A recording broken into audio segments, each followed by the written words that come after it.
come on in. You can go ahead and grab a seat. You're welcome. How you doing? Doing okay. Okay. So welcome. My name is Carolyn. I'm one of the clinicians here at Salem State University Outpatient Treatment Center. I'm one of the 7 clinicians that we have, and my supervisor is the clinical director. Her name is Rebecca Mirick, and she is available for anything that you may need as well. She's my supervisor, so if you ever have any issues within our sessions, or you have questions about the program or about treatment, or your parents do, I'm always available, but Rebecca is as well, and she can definitely help you with any of that stuff. So, you met with Amy out at the front desk with their parents? Yeah, my parents are here. Okay, so they came in with you and you guys sort of did that whole intake situation out there. Great. So I got all that info. I just wanted to go over some of it with you and make sure it's accurate. I also want to go over sort of my role and what we're going to be doing together and try and figure out where we want to take your treatment. So do you mind if we review sort of the information? I know it's kind of repetitive. I just want to make sure I have the right info. Sure. Okay. And this is sort of your time too to speak up. I know you were out there with your parents before, so I don't know who had the pen and was writing things down, but this is your time to definitely tell me anything that you want me to hear. So your name is Jillian, and you spelled it Jillian?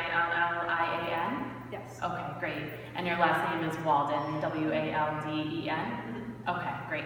And what do you prefer to be called? Do you go by Jillian or Jill? I go by Jill, usually. Usually Jill, okay. Is that what you'd like me to call you here? Okay, great. And you're 17. Mm-hmm. Okay, awesome. So you're in high school. Are you a junior? Yeah, I'm a junior. You're a junior in high school, okay, great. Now, I sort of have some info from your parents, and sort of, I know they had some concerns, and they were sort of hoping that you would get into treatment and you would start working on some of this stuff, but I want to hear from you sort of what you consider to be problematic in your life, or what you would like to get better at, or sort of what brings you in here today. Mm-hmm. Well, the reason I'm here today is because my parents kind of discovered that I had been cutting. Okay. Pretty recently. I've been cutting for the last maybe 2 months, and I've felt very anxious for a while now, like since maybe middle school, high school. Okay. And it's been hard recently, and I feel like I took up cutting to try and release some emotion. Yeah. So it sounds like you were trying to manage all the stress and anxiety that seems to have been increasing starting in middle school, and you were trying to manage it on your own, and you were doing some cutting and some other things to sort of deal, but your parents discovering that you're cutting sort of led you to access the treatment. So if your parents hadn't sort of found out about this behavior, you probably wouldn't be here today? Probably not. No. Okay. Well, that's understandable. And how do you feel about being here today? Well, I understand that they're concerned about me, and I think part of me does want to get help. So when they said that they were taking me to treatment, I was okay with it. Okay. So you're okay with it. And is this your first treatment experience? Have you ever been in treatment before? This is your very first time. Okay, great. Well, hopefully it's going okay so far. Okay, good. Great, so let me sort of explain my role and sort of what goes on here. So we're an outpatient treatment center, so you and I will get a chance to meet with each other once a week. That's what we're scheduled for now, but if we need to increase those sessions, we can certainly do so. We can figure that out with the front desk and with billing and all of that. So, we'll see each other for definitely a minimum of once a week, but if we need to do more, we will. In terms of what we talk about in here, so your information is confidential. The things that we discuss in here are between you and I, with a few exceptions, and I want to be really clear about them. So the first exception is if you, and through our conversation, let me know that you're thinking about hurting yourself or others, then I would need to disclose that information. Or another example is if you were to disclose an intention for child abuse or elder abuse. So I don't know if you have any kids in your life right now, or any elders in your life right now, but if you did say anything that would lead me to suspect or have concern about child abuse or elder abuse, I would need to definitely report that as well, and I would let you know that I was doing so. I mentioned to you that my supervisor is Rebecca Merrick, and she and I meet for supervision every other week. We have bi-weekly supervision, and that's just to make sure that I'm doing the best job for you that I can. And in doing that, she and I might discuss some case-specific information. So we might talk about something that you're struggling with, or different ways to help, and I might be telling her some of your information, but that would be just for supervision purposes only, and it would be with my direct supervisor or with the coworkers. I'm just going to look on your form and make sure that you initialed. Usually we have clients initial each one of these to make sure that they understand. So I saw that you initialed all of them. I just want to make sure that we're going over each of them individually. If you were, so you're a minor, so your parents technically have the control, and they're able to sign for you for things, but I can't disclose any information to any outside sources, so I can't talk to your doctor, I can't talk to your school, I can't talk to your church without a release of information. So I would need to have, it would need to be signed by your parents, and I would let you know definitely that we were going to be having, that information was going to be released. If I'm subpoenaed to court for anything, then I would need to disclose any of that information through the notes or through the records. So any court-ordered stuff, I would need to sort of surrender.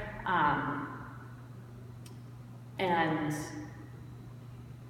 that's pretty much it. So does that make sense? So we have the supervision, we have the waiver, so if you were to sign, or if your parents were with your knowledge to sign something, that I could talk to somebody, another provider in your life.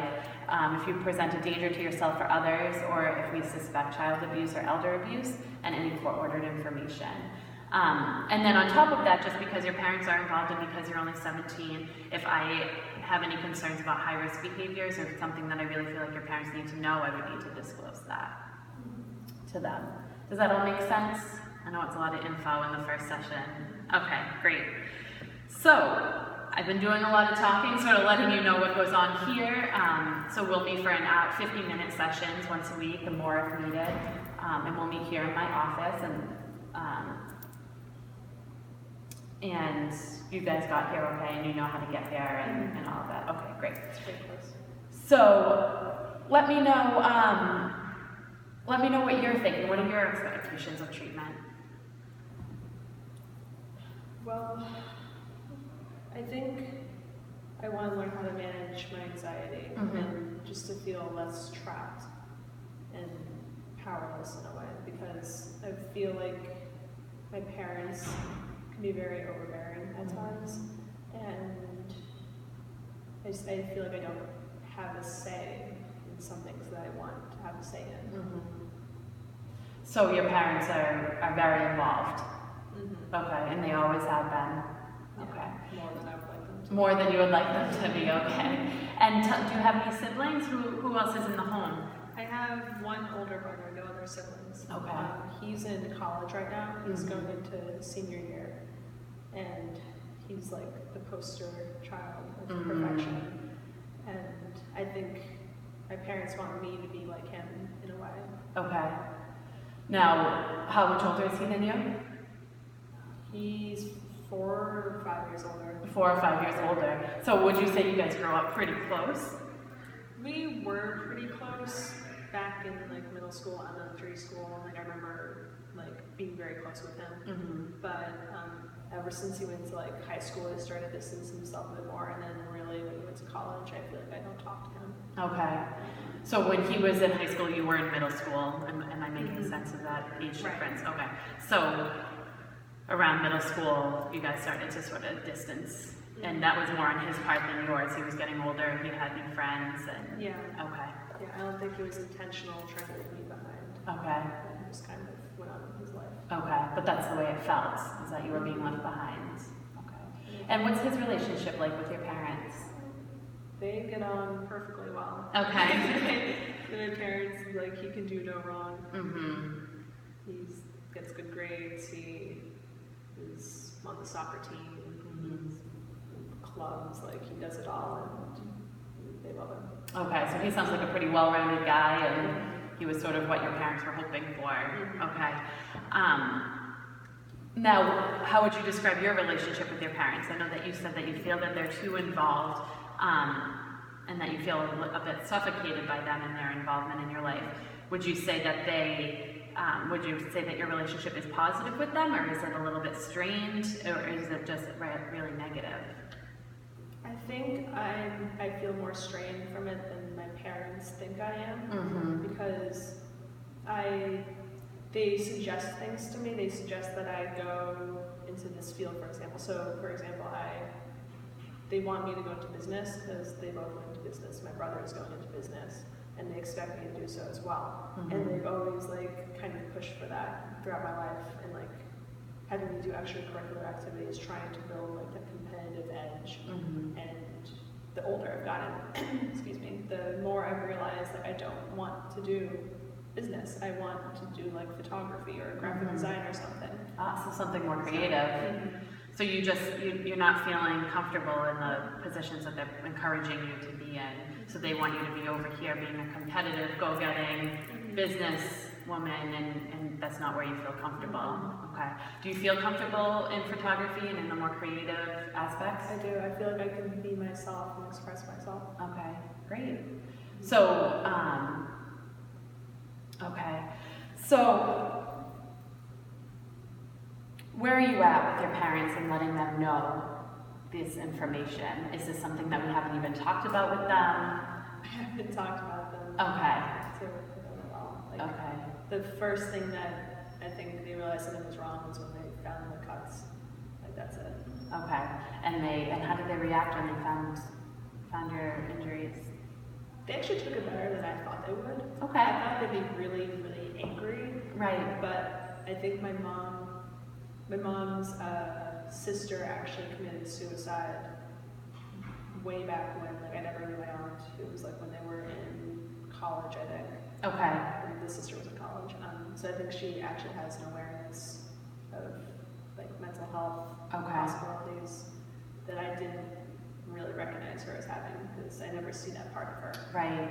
And your aunt passed away before you were born, and you didn't see her experience those things. So it's hard to know that she has that experience if you guys never talk about it. Right. Yeah. So with the cutting, I can see a little bit of it on your arms. Is that the only place that you're cutting right now? Yeah, that's the only place I'm cutting at the moment. Okay. And when was the last time you cut? Last week. Last week. Yeah, and it took a few days to get the appointment, but I think it was like a week ago. Okay. So you haven't cut since your parents sort of discovered this and it's been brought out into the open? Yeah. Okay. Does anybody else know? I think maybe some of my friends suspect, but I haven't brought it up with them. I think they've seen the cuts, but I've recently kind of been separating myself from my friends. So. Okay. So you're more isolating, and are you cutting when you're isolating? Okay. But nobody has really brought this to your attention, or you haven't had this conversation with anybody yet, aside from your parents when they saw it. Okay. How about any other self-injurious behavior? No. Okay. It's just the cutting. Okay. Now, a lot of people who are struggling like you are, and I work with lots of young women who are struggling with these feelings and with the overwhelmed and with the parents and all the stuff that happens when you're 17, and it's really difficult. It's very difficult.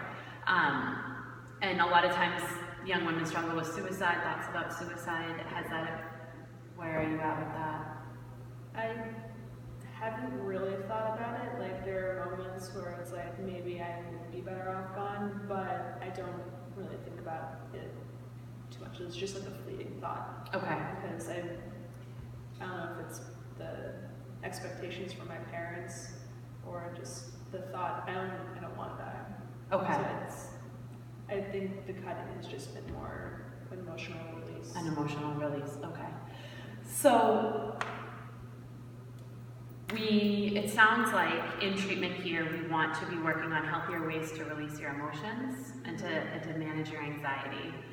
What am I missing in that picture? What else is really up there for you that you'd like to work on in treatment? Maybe just communicating with my parents, is as long as they don't know what I want, it's kind of hard for me to express myself. Okay. Now, okay, so that's all very doable stuff. We can work on all of that stuff. So let me tell you now sort of where I think we're going to direct your treatment and where we're going to get going in the first couple weeks of treatment. So not this week, because we're just going to get to know each other, throughout this session, but next week we're going to start working on a treatment plan. We're going to identify some goals. We're going to identify some short-term goals and some long-term goals. And they can be related to anything, but we're certainly going to put anxiety on there, and we're going to put your self-harming behaviors on there as well, and we'll definitely put your relationship with your parents. There's going to be things that you are going to do to work towards those goals, and there's going to be things that I'm responsible for in helping you work towards those goals, and we're going to write all that out on your treatment plan. So by the end of our next session, you're going to be able to have a treatment plan in your hands that really outlines what we're going to be working on and where we'd like to go. That doesn't mean it's etched in stone. We can change the treatment plan at any time. We can revise it if something comes up and we need to be doing, we need to direct our treatment that way, we absolutely will. But I just find it helpful to sort of both of us agree on the goals and we know what we're working towards, and I'm not pushing goals on you sort of in the same way that your parents have been pushing goals on you that don't work for you. We definitely want the goals to work for you. So does that make sense? Can I explain that in a better way for you, the treatment plan, or what are you thinking in terms of the treatment plan? It sounds good. It sounds like we're going to work together. Okay. And that we'll be working towards the things I want to work on. Okay. Great. So, so we're definitely we're gonna be working on that next week, and we're gonna meet at the same time next week. I believe that's what I have in my schedule. Does that work for you? Okay, great. So this is a great time. It's sort of right after breakfast, but far enough before lunch that we're not hungry, we're not tired, we're really ready to work and do some good stuff. So, what questions have I not answered for you today? I was just thinking, I wish I was 18. Yeah. Confidentiality things, my parents, but it's not, there's a joking thought in the back of my head. Yeah. I don't know, I feel like it's been a better experience than I thought it would be. Okay, we like to hear that. We like to hear that. It's not as scary sometimes as we think it is, and sometimes it is. But once you get through that whole getting in the door and the front desk and all of that, and we get to meet and talk to each other, it's so much better. And you don't have to go through all that paperwork and stuff next time. You'll just check in, and I'll be able to come right out and grab you, and we'll be able to get going. You have my phone number in case you can think of anything over the week, if you have any questions, or think about that confidentiality stuff. And if you have any further questions, please let me know.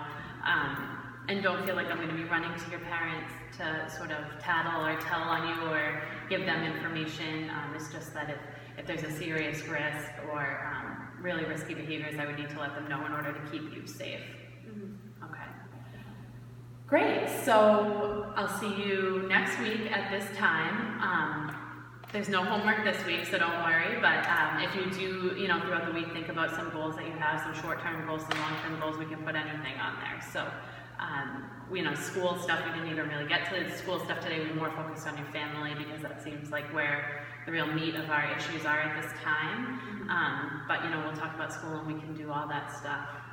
Sound okay? Sounds good. Okay, great. Let me walk you out. Okay, thank you. You're welcome.